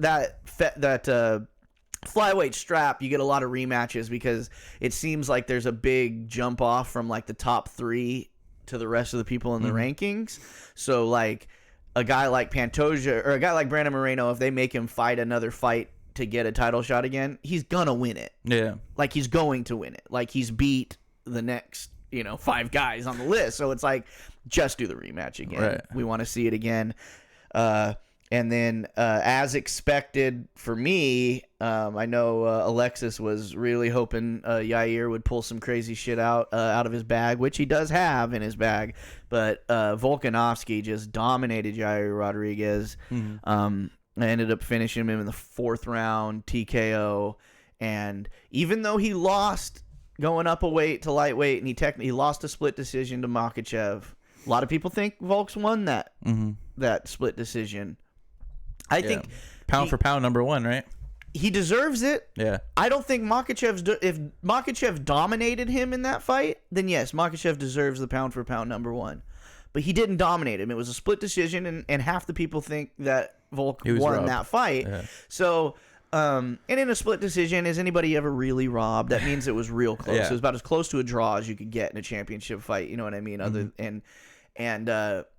So I think after this going back down and then dominating Yair, who people were saying was going to be his stiffest test stand-up wise, because Yair's just got crazy stand-up and very unorthodox, is super powerful. And Volkanovski dominated him. So I think it sounded like as soon as Volk just got like tired of whatever he was doing with them, he just decided to take him down and get it over. Yeah, I mean, he's just one of those guys who really relishes the opportunity to really dominate somebody. I mean, obviously, everybody'd love to go out there. Most people would go out there and love to finish the fight in 30 seconds, like some of these guys on this card. Volkanovski, for real, is like one of the only guys I believe when he says, now I want to go out there and punish him. You know what I mean? I want to go out there and show everybody how much better I am. 30 seconds doesn't necessarily show you how much better you are. You go out there and you break their will, and he stood up with him long enough to show that he could nullify Yair's unorthodox stand-up, and then he took him down and beat the shit out of him until the fight was over. So it was like, I can stand up with you and do what you do, and you can't. You weren't able to do it. All right. I've nullified that, and then now let me implement my game. Wow. And that's what he does, dude. And he's just definitely the GOAT in my book. No low key, no nothing. He's just the GOAT. On that GOAT pound path, right now. And I think he should get another shot at Makhachev. I really do. I mean, there's run it back at featherweight. I mean, Ilia Topuria is the next guy in line, and he's a great fighter, dominant fighter, but he's gonna get fucked up by Volkanovski, and he's not popular enough to really get the buzz going. So I think the next move from Volkanovski is to get a rematch against Makhachev. That fucks up the lightweight division a little bit, you know what I mean, holding it up, but not if Volkanovski wins. Then you got you got a lot of good matchups to make, because then if he wins that, he's moving to lightweight. He's gonna leave that 45 strap behind and let those guys now let that breathe. You know what I mean? And then then that breathes new life in the lightweight division too. So I think that's the next move. Great fights. UFC 290. I'm talking a lot today. You got any quickies? Did you bring any quickies? I think I have one. Let's do one, and then we'll get the hell out of here. That's not important, dude. Nah. Okay. That's no quickies today. That was the quickest quickies of all time. All right, our shout out for the day goes out to Megan Rapinoe, one of the most popular women's national team women's soccer players of all time. Say what you will about her and her political views and anything else, and her purple hair and her gayness and all that stuff, but just another GOAT athlete that, because she's a woman, doesn't necessarily get the shine as the dudes. She retires 199 games played, 63 goals, 73 assists, 2 World Cups. GOAT. In retirement, she is the GOAT. She is on the GOAT list right now. I got my GOAT Pass shirt in. I was gonna wear it today. I got my Sweet Daddy shirt. Sweet Daddies, dude. Bonfire.com. Goat Pass shirt came in a little. The artwork is a little blurry, so I got to re-upload, do a new thing on there. So I want to put this disclaimer out. Shout out Megan Rapinoe. We're done with you now. Bonfire.com/store/Peak1Sports. Go there and get your merch. Do not be afraid to get yourself a refund or a return or an exchange item from them. They are very good about that. So if you get a shirt that it looks a little blurry, you know, something's not good about it, hit them up. I've been using Bonfire for, you know, like maybe 2 years now, and I've had a couple people with some of the band merch stuff get kind of a bad version of it or whatever, and they send them a new version. You know, like they're very good at that. So if you get something that you're not too happy with it, don't be afraid to just hit up Bonfire and be like, hey, this one's not looking too good. You know what I mean? Or whatever. And then they are on top of it. Like, I had somebody that ordered a Bungalow Chat Show shirt a while ago, ordered a white one, but the way the graphic looked on the white shirt, it was like washed out a little bit. And then she hit them up and she was like, hey, can I just exchange this for a black one? Get the black one. It looked crisp. Everything was good. No problem. Nice. So if anybody you buy any merch and you're a little unhappy with the quality of it, hit them up, hit me up. I'll hit them up for you. I mean, I don't know. Just don't be afraid. I don't want you to get something that you don't like, all right? Because I want you to love our merch. Yeah. Including this Sweet Daddy shirt, okay? Let me move. Look at that. Dang. You know, you got the Bungalow. Dude, flex your pecs real quick, dude. Oh, God. Sweet Daddies. We got it. We got the merch. Playoff experts, Mr. and Mr. October. They're all on there. Go check Peak it out. One, Sports Biz. We got it all on there, you guys. Bonfire.com/store. Or if you want to show some Dirt League love, Lucy Goose is up there too, dude. That is. It's all up there, dude. What else? Oh, before we get too far away from the UFC talk, we did our test run of a live show on Fight Night last week, making sure all the software worked well. July 29th, mark your calendars to watch UFC 291 with me and Joey and Alexis in studio. Alexis is actually going to be in studio. Oh, wow. Yeah, so it'll be a good time, dude. And where you can tune in. We're going to do 10-second countdowns at the beginning of each fight so you can sync it up with us, you know, and just watch our commentary instead of the UFC's, however you want to do it. Tune in, tune back out, tune back in. We're going to be live from probably when the fight card starts, 7 p.m. till it's over. So we're going to be live for probably like 3.5 hours. Not only are we playoff experts, but we're fight card experts. Hell yeah, too. me and Joey will go head to head on picks during it. Alexis will be in the corner sweating because of his bets that he's losing. We'll have meat on the grill. We'll have kids swimming in the pool. It's going to be a good time on July 29th here in the Bungalow. And make sure you tune in and become a part of it. And because it'll be live on YouTube, we'll have live chat going. So we'll comment, man. Talk about how stupid we are. You know, it's going to be fantastic. That's it. That's Thank you guys. Thanks so much for 100 subscribers, man. Thank you so much for 100 subscribers. Get in the sound off in the comments. Get in the comments. Let us know what you like about this show, what we could do better, what we suck at. I love seeing the comments. We get way more comments on these shows than I ever have on any shows I've ever done before. So I love seeing the engagement. So keep it up, and to 1,000 subscribers next time. But all right, we'll see you next week.